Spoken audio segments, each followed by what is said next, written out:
Good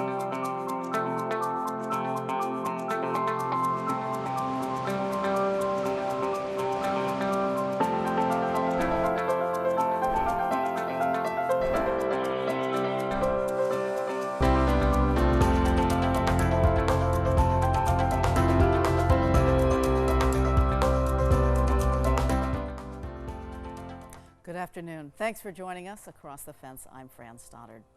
Some things are part of the natural aging process. For example, our bones, muscles, and joints can get smaller or lose strength as we age.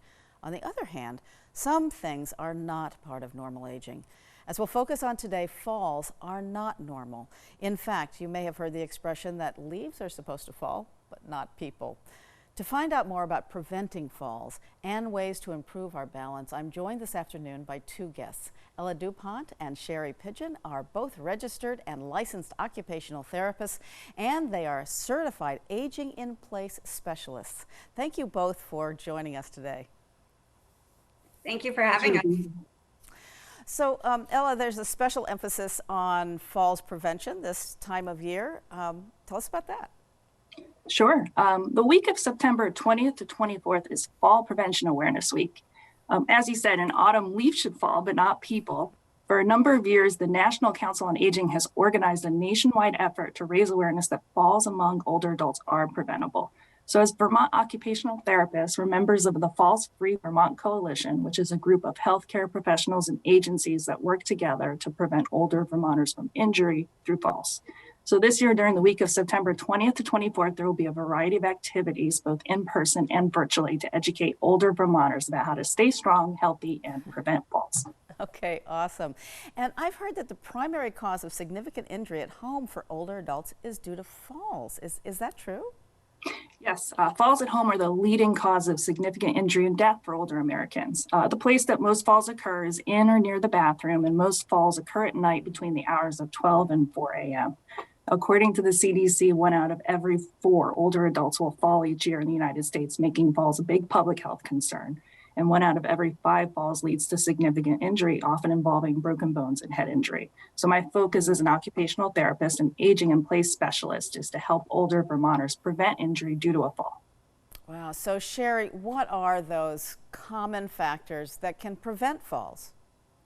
So yeah, the National Council on Aging has identified many factors to help seniors prevent falls: balance, vision, medication, chronic illness, and home environment. So I'm going to touch briefly on each of these 5, starting with balance. So people can prevent falls and by improving their balance. So as a result of aging, we tend to move a little bit less, and decreased activity leads to increased falls.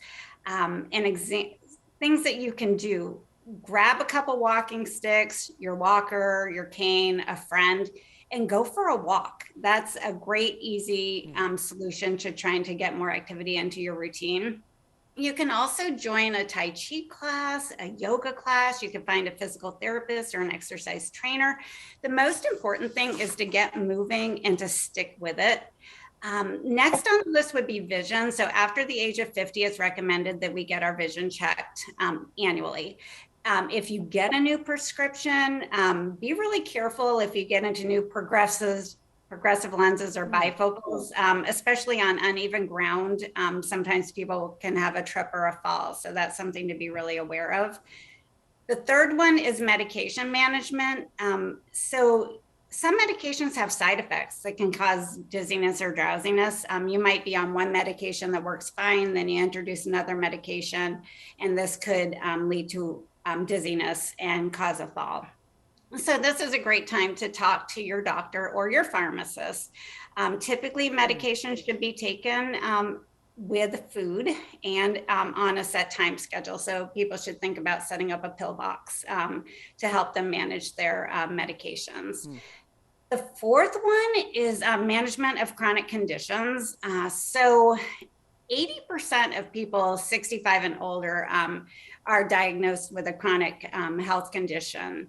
So this could be diabetes, arthritis, maybe a stroke or a neurological disability. MS or Parkinson's or something to that effect. And these can definitely impact a person's ability to get around their home. So, for example, the bottom of your feet might start to feel punky or something to this effect. So, this is a great time to consider some home modifications, which leads me nicely into the fifth one, changes to the home environment. So, many seniors have lived in their home for a long time and haven't even really thought about some simple home modifications that might help keep them safer at home. So as OTs working in home modifications, Ella and I are looking at accessible design. So we're looking at how to help your environment work for you.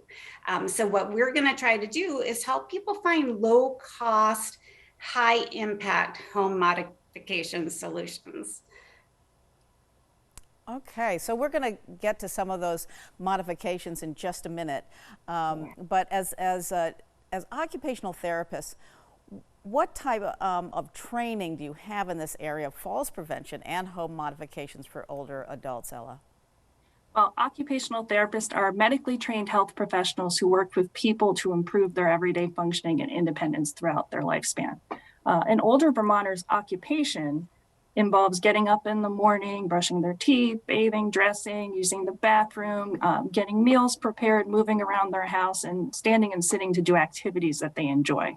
So as an OT who's a certified aging in place specialist, I can provide an individualized functional assessment and recommend ways to modify a person's home, as well as other safety techniques to prevent falls.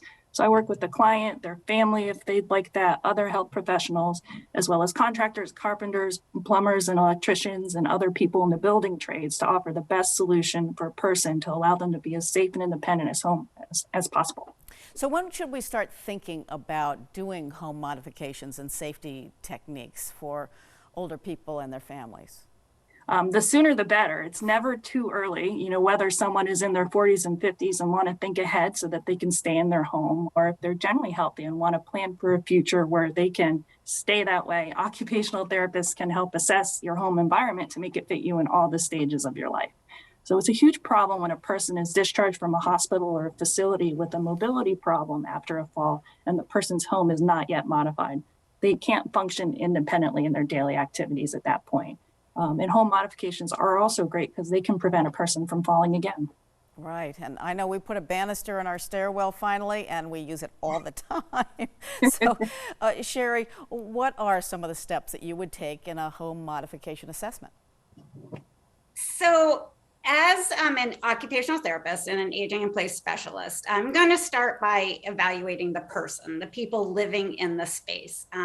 Are there any special considerations currently or expected in the near or distant future? So then I'm going to go room by room. I'm going to start looking at the most utilized rooms, starting, say, maybe with the entryway. So can you even get into your home?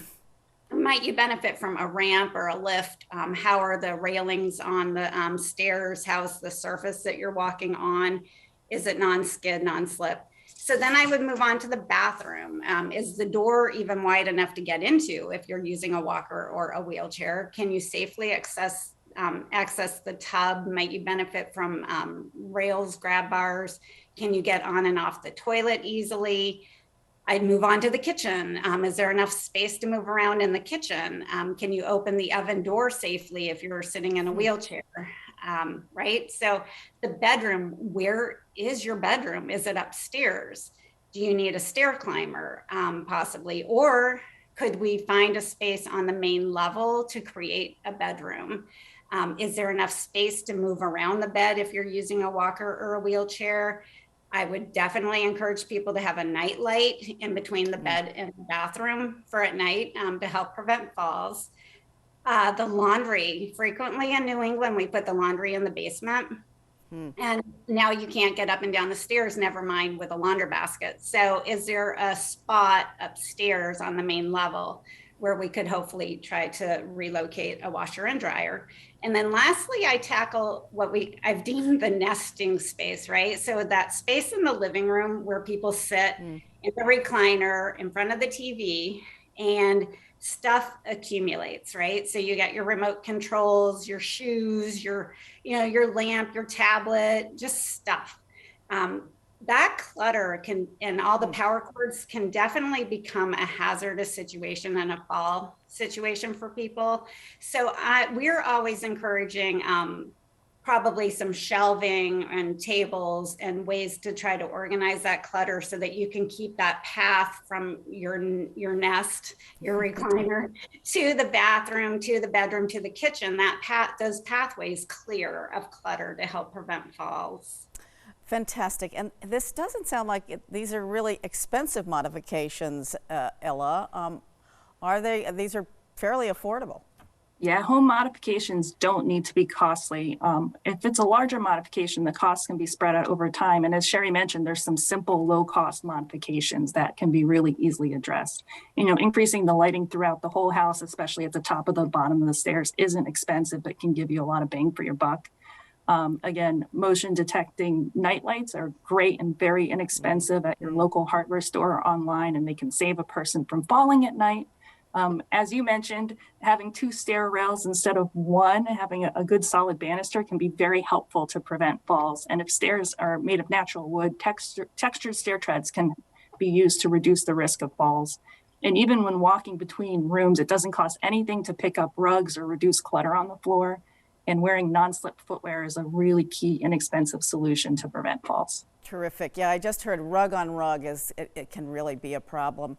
So where can Vermonters get more information about fall prevention and home modifications? For more information, go to the Vermont Occupational Therapy Association website, www.vermontot.org, or you can call 802-373-3144.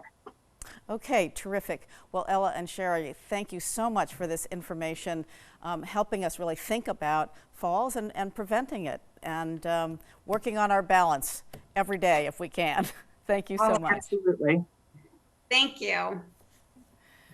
And thank you for joining us across the fence. I'm Fran Stoddard. Stay well.